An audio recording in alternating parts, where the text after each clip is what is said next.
Ronak, given the figures and the numbers that we've seen around Nigeria, it's going to overtake South Africa. In journalism, we normally don't want to go direct and say it will. We would rather hedge and say it will, or it may, and that kind of thing. But in this instance, there's no doubt Nigeria is going to overtake the size of South Africa's economy, and we know that in population numbers terms, Nigeria is much, much bigger than South Africa, and that will remain the case, who knows, maybe until the end of doomsday. Now, given that scenario, it would make sense to suggest and think that Nigeria's influence in Africa, first of all, and outside of Africa, secondly, should surely be growing with those numbers.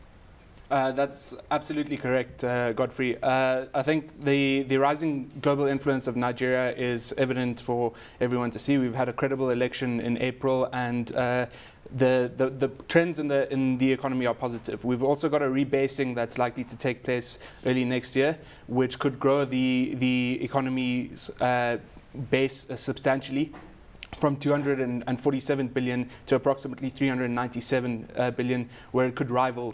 Pretty much the same size as the South African economy. That's it, exactly.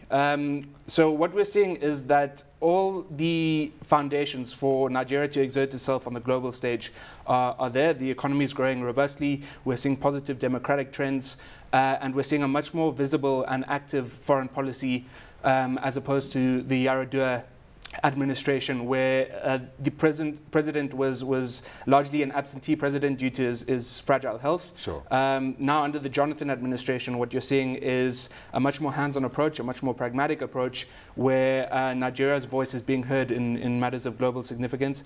And I think clear evidence of that was in the Ivory Coast and Libya earlier this year. I was actually going to pose the question to you as to who we can heap this very nice good news around. Is this purely the Jonathan factor here, or are we talking about perhaps momentum built up during the Yaradua years that Jonathan inherited and has been able to keep moving forward?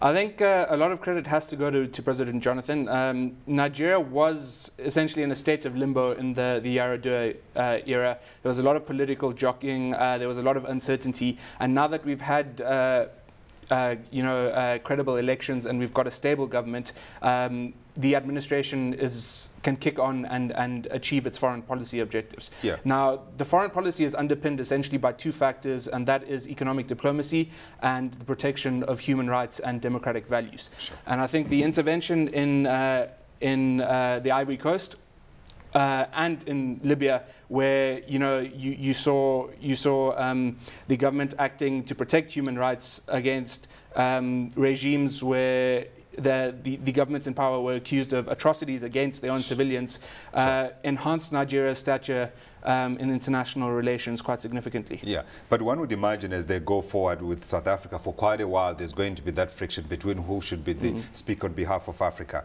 And if that's the case, when do we see Nigeria stepping out and becoming a voice on the international stage? Or does that begin now in any case? Because we've got South Africa now inside the BRICS, Nigeria is not. And some people are beginning to say, why are we not hearing of the BRICS, if you like? I think that friction has already emerged. When Nigeria earlier this year voted to intervene militarily in Libya, we saw South Africa saying that they jumped the gun in recognizing the Transitional National Council, and that was an area that created a bit of friction. Sure. And also I think South Africa could feel threatened in the sense that if Nigeria is doing this, it could set a precedent for many other African countries to challenge South Africa's voice as the overarching authority in the African Union.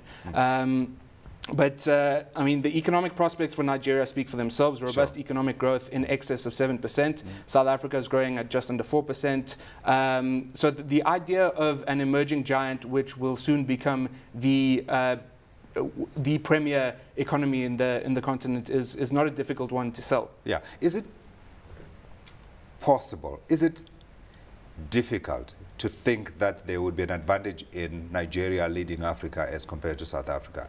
I'm putting in a spot here. Who would be the better between the two, or does it not matter? I think that's a difficult question. Both countries have significant political clout. What we will see is that as the UN Security Council membership expands and both countries vie for a seat on that permanent council, they'll need to make some active efforts to sell themselves. South Africa currently, as the leading voice in African affairs, is placed at an advantage. It's got strong institutions as well. But Nigeria's foreign policy is very ambitious. They're making all the right noises at the moment. The leadership has been pragmatic and decisive. And I think that South Africa would do well to look over its shoulder, because there is a rising giant. I was going to ask you a difficult question and say, who's going to get it, do you think? I reserve comment on that. Comment reserved. Ronak, thanks very much.